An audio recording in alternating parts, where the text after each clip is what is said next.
of the class where we actually want to make something interesting. And in this case, we're going to try and make a clone of something called the circle game. This is an older version of the program that we have made in class. And you can see we are controlling the green circle. And our job in this game is to avoid the circles that are bigger than us and eat the ones that are smaller. So you go around and you try, oops, I missed that one. You try and get these guys, and eventually you hit a big one, and the game is over. And the score is just the number of little circles that you got to eat. Now, I'm not very happy with this old version. I'll show you what we're going to be shooting for as we create this first phase of the game. So first of all, I want to use the entire width of the browser window, and so I've set it up so that our canvas will grow or shrink to the size of the browser. And you can see I've got the circles moving around the screen. So for this video, for this step in the process, all we want to do is get an array of circles that are randomly flowing around the screen in various sizes and colors. That's our goal. Okay, so how are we going to do that? Well, first of all, it's all going to end up right here in this Blake index web page. I'm going to be coding this using Microsoft Visual Studio Code. And I've set the font a little larger. That's why I want to use this particular editor, because I can make some adjustments that are better for the video. But you can code this in any of the services we've been using, like Glitch or Code.js, or you can code it in Visual Studio Code on your own computer. Now, as you can see, we're going to start with our basic HTML index page, which includes a link to our style sheet, a link to the p5.js library, and then a link to the script that we're going to write. Remember, we'll create our own canvas right in the script, so we do not need any information in our body tags. So rather than type this all out on the screen, I've just got it here. It's very similar to other index files that we've used. Okay, so I do want to talk about a style sheet. We are going to style some things to get them to show up correctly in the browser. So I'm going to make some adjustments to the body style. First, I do want to set that margin at 25 pixels. Then we're going to implement something called a flexible layout. So I'm going to put a comment in here so we remember what we were doing when we wrote this. So we want a flexible layout structure, and the way we get that is we turn display to flex, and that will help us line things up the way we want. Next thing I want to do is center things horizontally, and so I'm going to write myself a note that this code below here is what centers our sketch horizontally. I'm just putting these comments in so we can remember in English what these commands do. Justify content, and we're going to center it. Oops, I got too many colons there. And then finally, I'm going to center it vertically. Got to spell that right.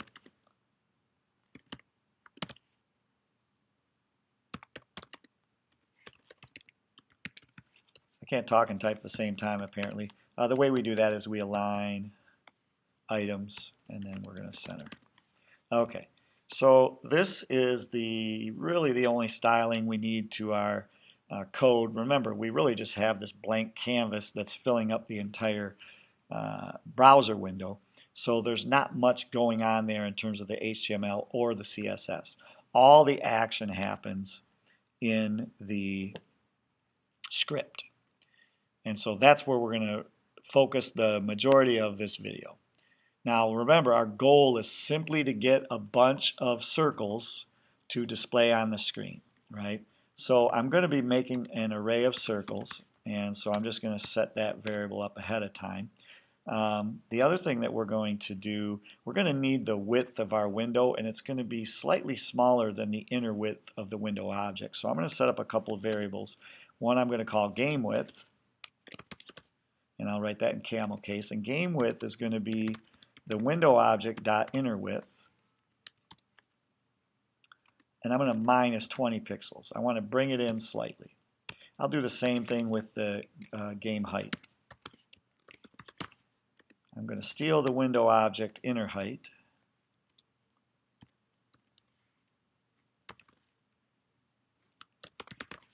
But I'm going to reduce that by 20 pixels also. So we're going to, for the rest of the program, we're going to use game width and game height rather than the window.innerWidth. We'll use our own variables that we created. Now remember, since we're using p5.js, we always need a setup function. So I'll create my setup function here. The main thing we do in the setup function is we create a canvas. And since we've got these variables that are dictating how wide and high our game are, or the height and width of our game canvas, I'm just going to use those variables. Oops, we want height here. Now the editor that I'm using has a lot of code completion, so you'll see I'm cheating a little bit and stealing the words as they write. Now, the other thing that I know I want to happen based on the video that I showed you of the finished project with just the circles going is I don't want any strokes on the circles. I just want the circles without the borders around them. So I'm going to turn on no stroke right in my setup. In addition to the setup function, you know we're going to need a draw function. You got to spell function right. And so I'm going to just set that up ahead of time so I don't forget. And eventually we'll do some things, but right now let's just set the background and we'll see if we get a black background in our program here. So I'm going to save this. I'm going to switch over to my browser. I'm going to refresh, and now I've got my black canvas. Okay, so that's good news. All right. It's not behaving quite the way I expected it, so let me just go over here to this one. See how that one's okay. We'll see what's going on with that in a minute. But you can see I've got the black canvas. That's good news. So we're making progress. All right, now we are going to make a bunch of circles. So what I'm going to do is I'm going to use a circle object and then just create a bunch of instances of those, and I'll throw them in my circle array. So to create a circle object, I need a constructor function. And again, I'm spelling function wrong, but I'm going to create a circle object, capital circle, C-I-R-C-L-E, and that circle object, when I construct a circle object, I'm actually going to call a method of this object called renew. Renew is basically going to take a circle and give it a new set of coordinates every time we renew it. So rather than set up a circle and then renew it anyway, I'm just going to call renew right from the constructor function. Now you're probably thinking, hey dude, we have not written the renew function yet, and that's what we're going to do. It's going to be a prototype method. So I'm going to do circle. I got to spell circle right, man. Circle dot prototype. And then I'm going to call that renew, and that's going to be a function. That function does not receive any parameters. But this renew function is going to generate a new random circle. Now, as you look at the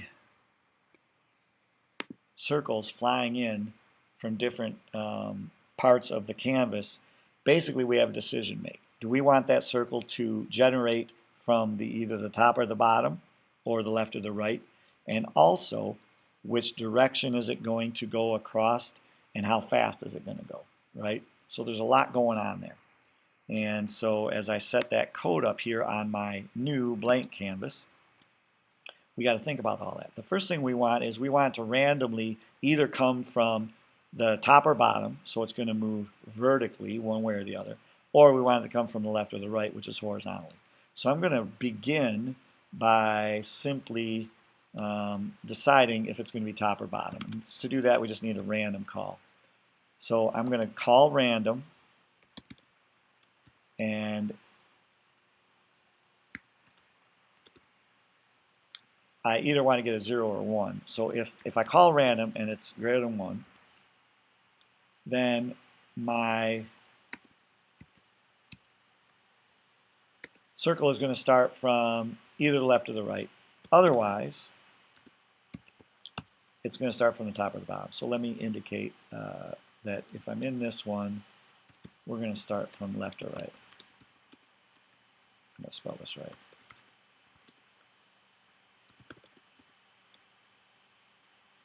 We'll call that the origin. This thing is going to originate from the left or the right. Now, we have to decide, is it left or right, right? So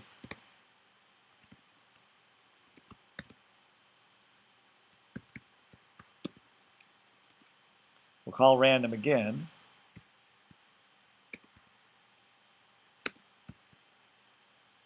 And let's just say this one is if it starts from the left. So we're going to set this dot x equal to 0. That'll be the x coordinate of this thing. And we need to decide which direction and how fast this thing is going to go across the screen. So since we're starting on the left, we need our increment to be a positive number. So we're going to be moving in a positive direction across the screen. So this dot x increment is going to be the variable that keeps track of that. And we just want to make this random. So I decided in that example program that my random speed was somewhere between 0.3 and 3, 0.1 and 3. I wanted to have a little bit of speed, not 0, because it won't move if you make it 0. And 3 was about as fast as I wanted them to go. Now we can play with these numbers as we get the game going if you don't particularly like my choices. And then the other thing that could happen is it could start from the right-hand side, which is the game width, right? So this dot x would be game width. Gotta spell width correctly. And then if that's the case, our increment has to be negative. So our x increment, because now we're going to go backwards across the screen. So essentially what we're going to do is just multiply that random number by -1. And we'll make another one that's from 0.1 to 3. Okay, so that takes care of my left or right. However, that's just the x-coordinate. So we do want these things to move, obliquely across the screen. They're not just going to move horizontally. So we still need to set up the the y. So we need this dot y, and again, that's just going to be somewhere between 1 and the game height. We're going to start somewhere along the left or right edge, somewhere between 1 and the game height. So this sets the original y coordinate, and then as this thing moves, we want to increment the y across the screen. So we're going to call that the y increment. And now, the y can either move up or down. So we still want that random speed that we were talking about, somewhere between 0.1 and 3. But sometimes we want it to move in an upward direction. Sometimes we want it to go in a downward direction. So since that number is between 1 or 3, I'll just subtract off 1.5, and sometimes it'll be a negative number, and sometimes it'll be a positive number. And we'll see how that works. And again, we can adjust these numbers if we're not happy with them. But that gets me in the sweet spot halfway between. The other logic might be that we go from 1 to 6 and subtract 3 off, or 1, yeah. Anyway, I don't want to, because that won't work. I don't want to overdo it here, but we want some positives and some negatives. And this calculation will get us that. Stumbling over my words, but you're stuck with me, so congratulations. All right, now that was for if we started, our origin was left or right. If that's not the case, then our origin is going to be top or bottom. This is the longest part of this whole code, by the way. Top or bottom edge origin. Okay, so there's our human note. And then we're essentially going to copy this code and just make some adjustments. So I'm just going to copy all this because all I got to do is switch the x's and the y's. And I repaste it down here. This time this is going to be this dot y. If I'm on the top, this dot y. And then this will be the y increment if we're moving positive direction. And then this dot y, and this will be the y increment if we're moving in the negative direction. Ooh, I got to change this to game height, right? Because the y coordinate would start at the bottom. Okay. And then this time we're setting up x to be some random number between 1 and game width. Capital W. And this is the increment. Okay. So I did a little cheating there, but that takes care of the coordinates, the starting coordinates. Now a circle needs more than just coordinates. A circle also needs a diameter. So I'm going to call that this dot D, just for lazy purposes. And again, we want some random number. Now this is where the code gets a little interesting. I think I chose 0.3 because I wanted that diameter to have some size to it. That you make it too small and you can't even see the circle.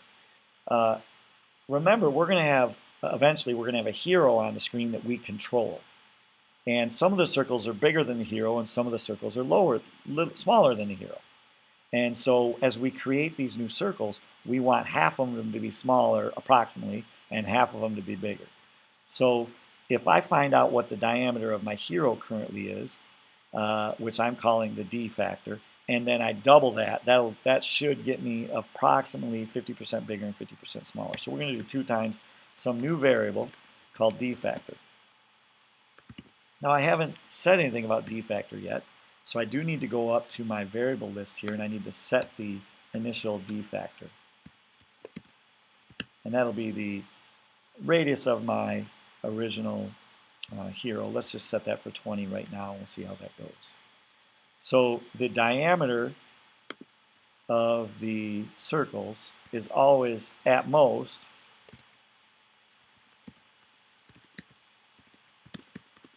double the diameter of the hero. I spelled double correctly.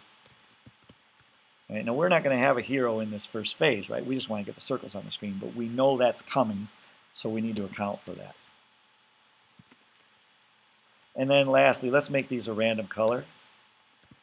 So we're basically going to set a random red, a random green, and a random blue. So I'll call it this.r, and that's just between 0 and 255, right? That's how we set up our colors. All right, and DOM. And we need 3 of those. I need R, G, and B. So I'm just going to copy them and change it to R, G, and B. Oops. Am I supposed to say that in the video? There we go. All right. So this renew function, which is most of the code that we need today, picks a random starting point and sets a random color for our circles. Okay. All right. Now let's see. We still need to tell our circle how to show itself. So I need a prototype function that will show the circle on the screen. And when a circle shows itself, it simply needs to set its color and draw the ellipse.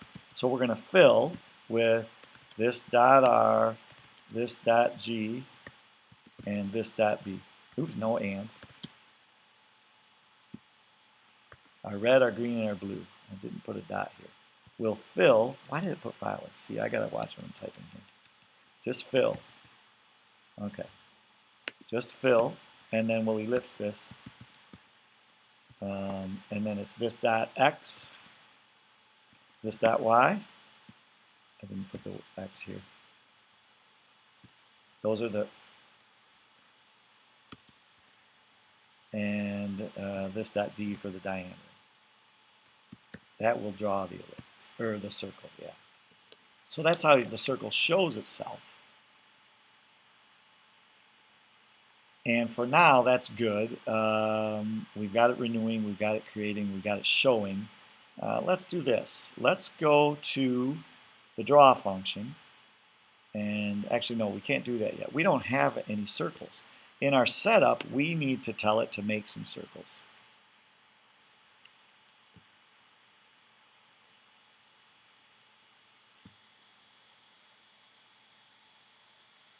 And so what I'm going to do is I'm going to make a function called reset game. And if the game ever starts over again, we will call reset game and we'll create some more circles. So we'll just do that separately in case we ever need it. So we're going to do function reset game. And right now, all our reset game is going to do is make a bunch of circles. So I did declare the circles variable earlier, but I didn't say what it was. So I'm going to make an empty array, and then I'm going to run a loop, C for circles, var C equals 0. We'll start at 0. That's how you start counting in array language. We will stop when we get to some predetermined number of circles. So I'll call it number of circles. And this is a variable that we'll have to set up at the top of our program. And then we'll just increment it each time. So we're going to run a loop. And then in our loop, we're just going to push a new circle onto our array of circles. So we'll push new, and then we'll call our circle constructor.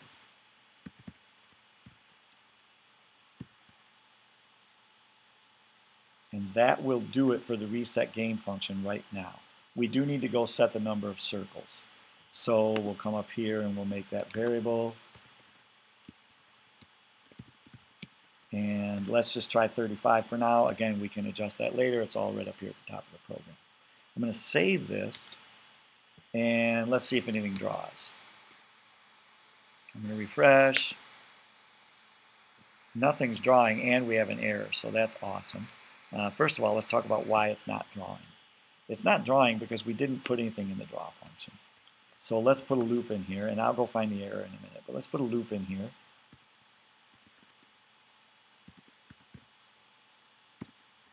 And it's basically the same loop that we just had earlier.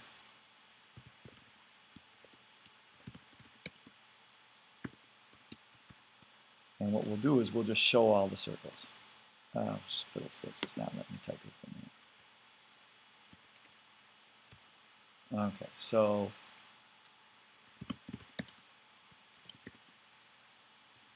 we'll show them, but then we also have to increment the X and the Y. So, and when we show, we got to tell it which one we're showing. Circles, brackets, C, right? And then let's increment them so we can get them to move. So what we're going to do is add the increment to the X. So plus equals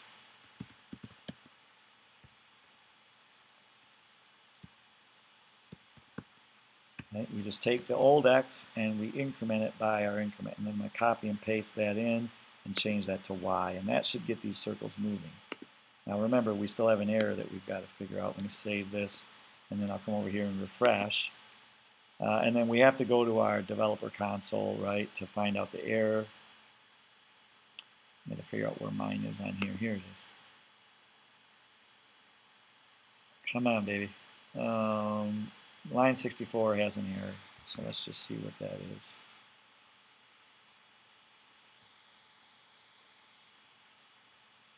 Circle.prototype.show.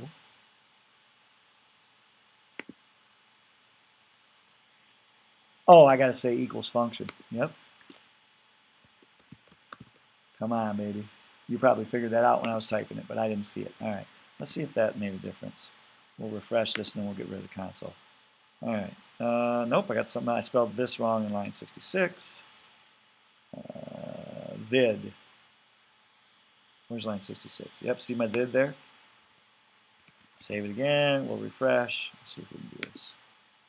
There we go. And voila, we've got some moving circles. Let me refresh so the whole screen's there. Right? Now, what's going to happen is, as soon as my circles get to the edge, they go off the screen and they never come back. And that's a problem, right? We want those circles to regenerate when they go off the screen so that the hero is going to constantly be running away from the same number of circles. Right now I've got all these circles disappearing. So let's just add one more thing to our code, and then we'll have this bad boy wrapped up. So what we need is, we just need to check and see if they're off canvas or not, okay? So I'm going to make another prototype function so that a circle can see if it's off campus, off the canvas.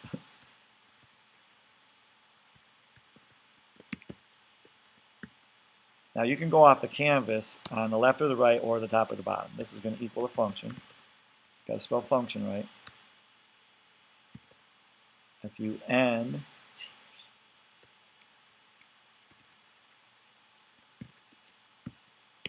Okay, and then in this function, basically we're just going to check to see if the x coordinate is off the screen or the y coordinate, and we'll return true if any of these things happen. So if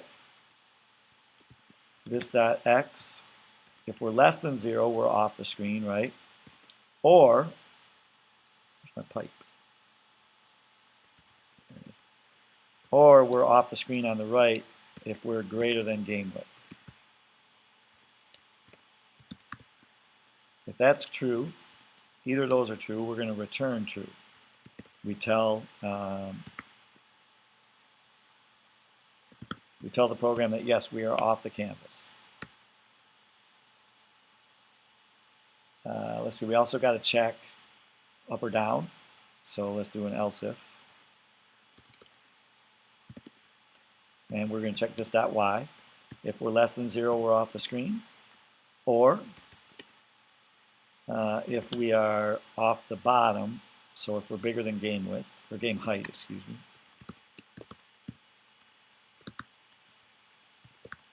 If we're off the bottom, we're going to return true.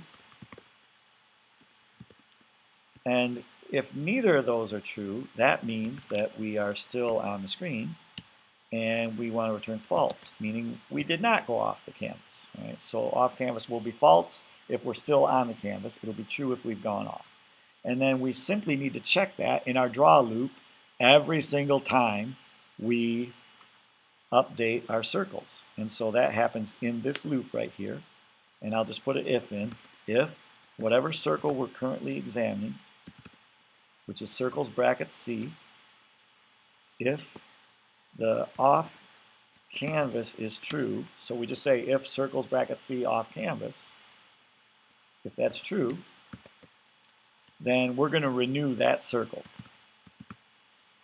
So circles bracket C dot renew. And that circle will go off the screen, it'll regenerate somewhere else, and it'll pop back on the screen. I'm going to save that, and then we'll refresh, and we should get circles on the screen. We got an error. Doggone it. I probably typed something wrong. You probably saw it when you were watching the video, but I'm so busy checking it out. Yeah, I got something wrong with line 21. Oh, I forgot my, there it is. So when you call the function, you need the parentheses. I've got too many now. Okay, so there we go. I think that should fix it. Let's just go check it. And it did. Let me get rid of this. And we will reset again. And I think we're done. Okay, so now as a circle pops off, another one comes up somewhere. Yep, see how they keep coming? So this is a long video, but we got a lot done here. Let me just show you again what we've accomplished. We set up our index file, which is our standard HTML for running our p5.js drawings. We had to adjust the style a little to get this thing to sit in the page the way we wanted it. And then all we've done right now is set code up simply to set up our canvas, to set our draw loop, to draw a bunch of our circles. And then most of our code was the constructor function, right, which was this renew function, which generated a random circle of a random size and a random direction and set it in motion on the screen. We did also add the off canvas function where we check to see if we're off and we regenerate if that's the case. So that's enough for now. What we'll do in subsequent videos is we'll add our hero in and we'll learn how to eat the little circles and then of course avoid the big circles. So thanks for watching this thing and good luck as you try to implement this part of the game. Take care.